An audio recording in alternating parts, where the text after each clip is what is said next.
SKB Bangla টিউটোরিয়ালে তোমাদের স্বাগত। আশা করছি তোমরা প্রত্যেকে ভালো আছো এবং সুস্থ আছো। আজকে তোমাদের জন্য এসএলএসটি বাংলা বিষয়ের সিলেবাসের সমস্ত দিক কভার করে যে প্রশ্ন উত্তরের এমসিকিউ প্যাটার্নের সেটগুলি চলছিল তার আজকে দ্বিতীয় পর্ব। এইভাবে আমরা পরপর এরকম প্রশ্ন উত্তরের সেট নিয়ে আলোচনা করব। আশা করি তা থেকে 2023 সালের এসএলএসটি প্রিপারেশনে তোমাদের সুবিধা হবে, কারণ 2016 সালে যে এসএলএসটি হয়েছিল তাতে এমসিকিউ প্রশ্ন উত্তর ছিল। তাহলে চলো শুরু করি। আজকের 1 নম্বর প্রশ্ন, নইলে গোটা দুনিয়া খাবো, কি নইলে? এখানে আরেকটা কথা তোমাদের বলে রাখি শুরুতেই, যে এসএলএসটি সিলেবাসের যে সমস্ত বিষয়গুলো আমাদের রয়েছে, কবিতা, গদ্য থেকে শুরু করে সাহিত্যের ইতিহাস, ব্যাকরণ, সমস্ত কিছুই কিন্তু মাথায় রেখে এই প্রশ্নর সেটগুলো করা হয়। ঠিক আছে, তো প্রথমে তোমাদের এই প্রশ্নটির উত্তর করতে গেলে যেটা তোমাদের ধরতে হবে যে এই লাইনটা কোন কবিতা থেকে নেওয়া হয়েছে বা গদ্য থেকে নেওয়া হয়েছে, তবেই তোমরা কিন্তু অ্যান্সার করতে পারবে। তো এই লাইনটি নেওয়া হয়েছে সুনীল গঙ্গোপাধ্যায়ের লেখা এই জীবন কবিতা থেকে, যেটা ক্লাস 10-এ রয়েছে সাহিত্য সঞ্চয়নের। আচ্ছা, অ্যান্সার হবে কি এখানে? সি, সব লাবণ্য। এখানে কবি সুনীল গঙ্গোপাধ্যায় কি বলেছেন, যে শুধু মানুষের বেঁচে থাকতে গেলে শুধু যে খাবার হলেই তার জীবন চলবে তা কিন্তু নয়।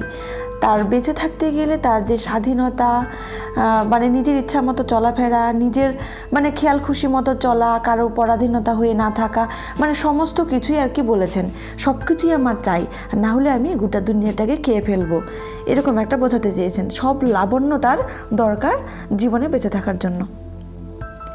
2 নম্বর প্রশ্ন, আমি কিছুই ছাড়বো না আর, এখন আমার অন্য খেলা। এখানে কাহার খেলার সঙ্গে তুলনা করা যাবে, কার খেলার সঙ্গে তুলনা করা হয়েছে? এই প্রশ্নটিও সুনীল গঙ্গোপাধ্যায়ের এই জীবন কবিতা থেকে নেওয়া হয়েছে। এখানে উত্তর হবে ফড়িং।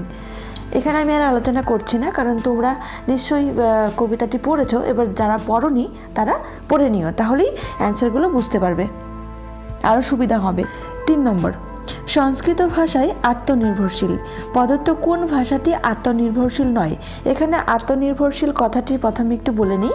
আত্মনির্ভরশীল হলো সেই ভাষা যে ভাষা আর কি অন্য কোনো ভাষা থেকে নিজস্ব শব্দ ভাণ্ডারে কোনো শব্দ আর কি নতুন করে নিয়ে আসেনি। যেমন বাংলা, ইংরেজি, এরা কি সংস্কৃত ভাষা থেকে শব্দ এরা নিয়েছে বা অন্য কোনো বিদেশি ভাষা থেকে নিয়েছে, কিন্তু সংস্কৃত ভাষা নেয়নি।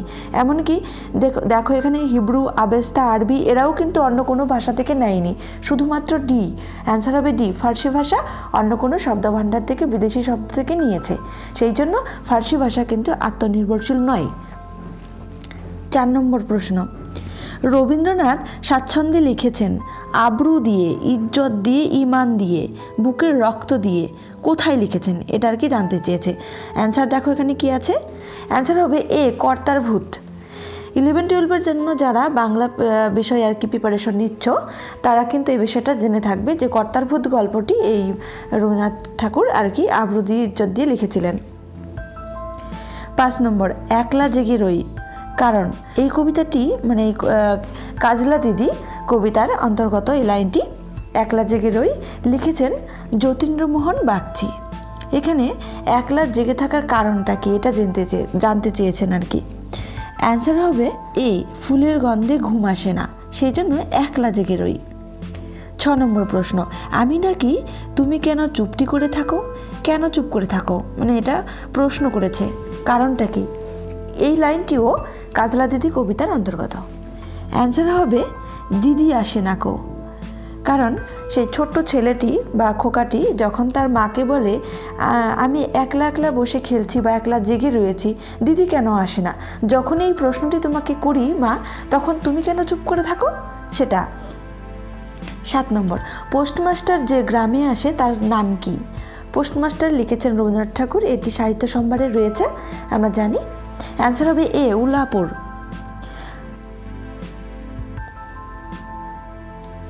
8 নম্বর, জীবনে এমন কত বিচ্ছেদ, কত মৃত্যু আছে, ফিরিয়া ফল কি? এই উপলব্ধি কার আর কি, কার হয়েছে বা কখন হয়েছে, এটা একটা প্রশ্ন।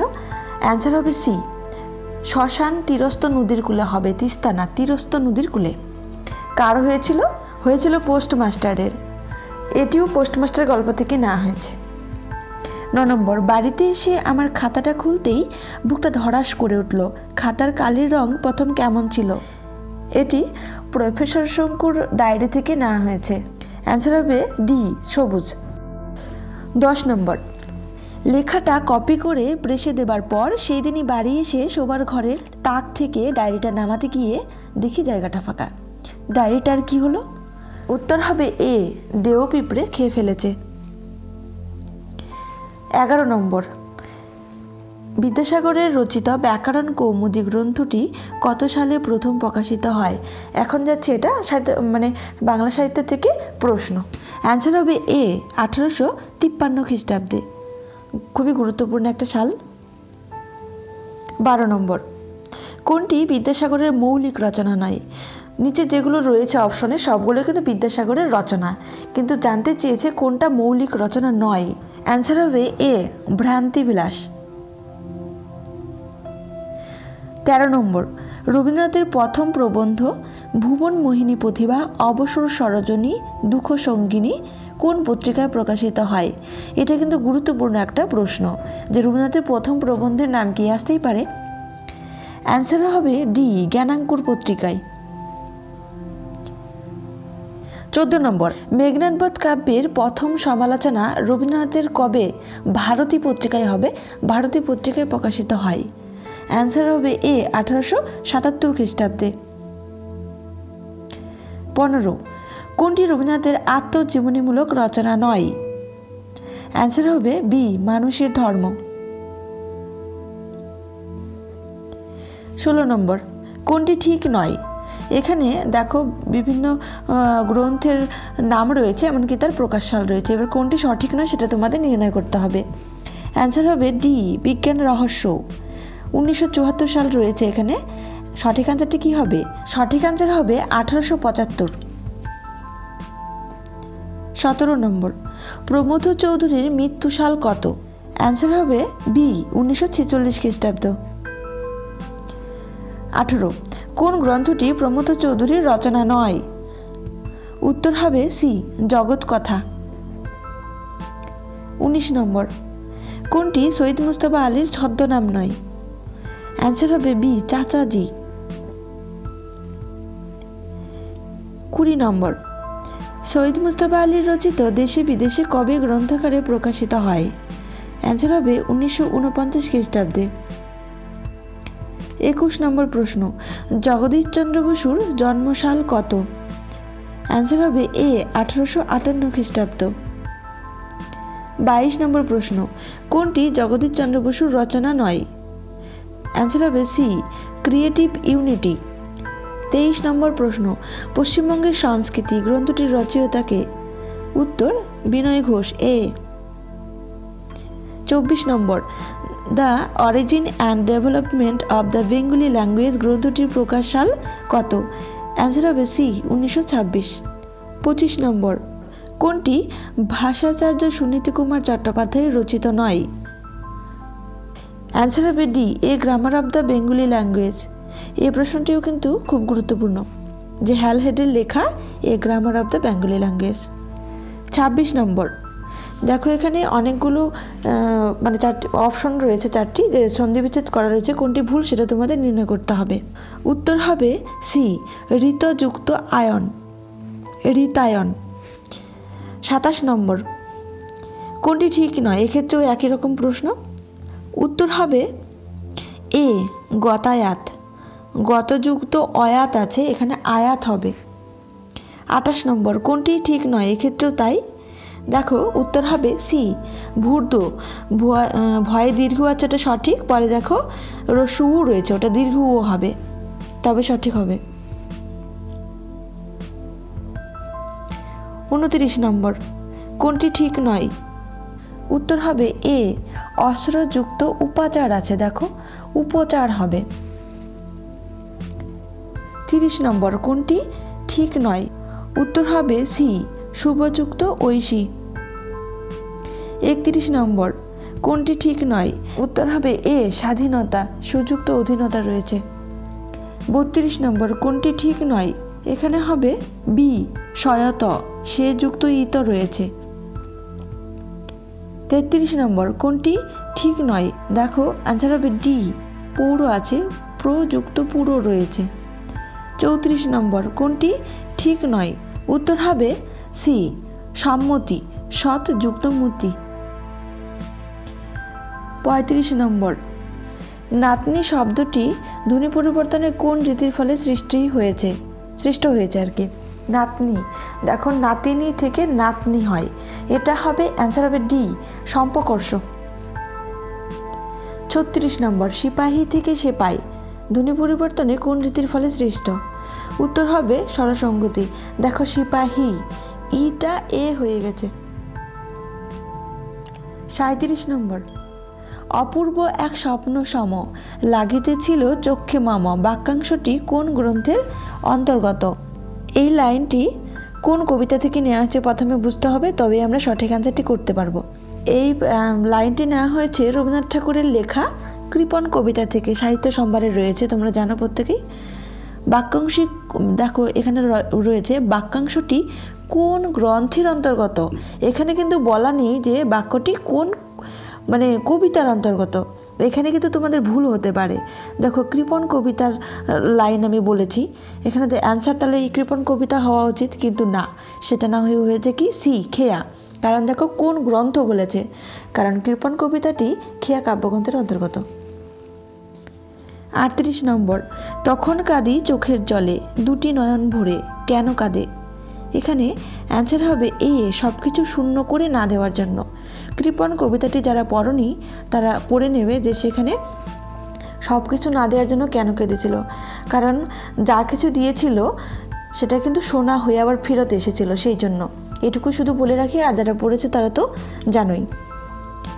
39 নম্বর, 1930 সালে স্বদেশী ও আরেকটি ঢেউ এসেছিল, স্বদেশী আন্দোলনের নাম কি ছিল? উত্তর হবে এ, আইন অমান্য আন্দোলন। এই লাইনটি কিন্তু নেওয়া হয়েছে তারাশঙ্কর বন্দ্যোপাধ্যায়ের লেখা সন্দীপন পাঠশালা গদ্যাংশের অন্তর্গত, এটি সাহিত্য সম্ভারে রয়েছে, তোমরা জানো। 40 নম্বর, পাঠশালা উঠে গেল, তাতে অবশ্য দুঃখ তার নেই, দুঃখ না থাকার কারণ কি ছিল? এই প্রশ্নটিও সন্দীপন পাঠশালার অন্তর্গত। অ্যান্সার হবে ডি, সরকারি স্কুলে বিনা মাইনেতে দেশের সকল ছেলে পড়তে পারবে বলে আর কি, সেই জন্য তার দুঃখ ছিল না। 41 নম্বর, 4 বছরের মধ্যেই প্রজাপতি ডানা মেলে দিয়েছে, প্রজাপতির আগের নাম কি ছিল? এই প্রশ্নটি নেওয়া হয়েছে কোনি উপন্যাস থেকে। উত্তর হবে সিনহা টেলারিং, এ। 42 নম্বর, ফাইট কোনি ফাইট, চালিয়ে যা বক্সিং, কোনি কার সঙ্গে ফাইট করছে? অপশন অনুযায়ী এখানে অ্যান্সার হবে ডি, কোনোটি ঠিক নয়, এটাই হবে। 43 নম্বর, রবীন্দ্রনাথের ছোট গল্প উর্দু ভাষায় কে অনুবাদ করেন? অ্যান্সার হবে বি, মুন্সি প্রেমচাঁদ। 44 নম্বর, শতরঞ্জ কি খিলাড়ি কার লেখা? অ্যান্সার হবে এ, মুন্সি প্রেমচাঁদ। প্রশ্নগুলো খুবই গুরুত্বপূর্ণ, আন্তর্জাতিক সাহিত্য থেকে নেওয়া হয়েছে। 45 নম্বর, মন্থন সিনেমার কাহিনীকার কে ছিলেন? উত্তর হবে বি, বিজয় তেন্ডুলকর। 46 নম্বর, কোরে কাগর উপন্যাসটির রচয়িতা কে? উত্তর হবে ডি, অমৃত প্রীতম। 47 নম্বর প্রশ্ন, জন্মসাল অনুসারে কোন ক্রমটি ঠিক? এখানে দেখো বিখ্যাত ঔপন্যাসিকদের নাম রয়েছে এবং তাদের জন্মসাল অনুসারে সাজাতে বলেছে। সঠিক অ্যান্সারটি হবে সি, বঙ্কিমচন্দ্র চট্টোপাধ্যায়, যার জন্মসাল রয়েছে 1838। তারপর রবীন্দ্রনাথ ঠাকুর 1841, আমরা প্রত্যেকেই জানি। তারপর রয়েছে প্রমথ চৌধুরী 1868। তারপর শেষে রয়েছে সুনীতি কুমার চট্টোপাধ্যায় 1890। তাহলে প্রশ্ন অনুযায়ী এই অ্যান্সারটি সঠিক হবে। 48 নম্বর, রবীন্দ্রনাথের লেখা ছন্দ গ্রন্থটি কবে গ্রন্থাকারে প্রকাশিত হয়? অ্যান্সার হবে বি, 1934 খ্রিস্টাব্দে। 50 নম্বর, বাংলা ভাষাতত্ত্বের ভূমিকা গ্রন্থটির রচয়িতা কে? অ্যান্সার হবে এ, সুনীতি কুমার চট্টোপাধ্যায়। 51 নম্বর, কোনটি তালব্য ধ্বনি? অ্যান্সার হবে এ, রসই। 52 নম্বর, কোনটি ঘৃষ্ট ধ্বনি? অ্যান্সার হবে বি, চ হবে। আচ্ছা, এখানে বলে নিই, যখনই আমরা কোনো বর্ণকে ধ্বনি বলবো আর কি, বা ধ্বনি রূপে লিখবো, তখন কিন্তু ব্যঞ্জন বর্ণের শেষে মানে নিচে হসন্ত চিহ্ন হবে, সেটা একটু তোমরা খেয়াল করবে। 53 নম্বর প্রশ্ন, কোনটি বর্তমানে অর্ধস্বর? অ্যান্সার হবে এ, এই হবে। 54 নম্বর প্রশ্ন, কোনটি অঘোষ ধ্বনি মানে বাংলা ভাষায় আর কি? অ্যান্সার হবে সি, তালব্য।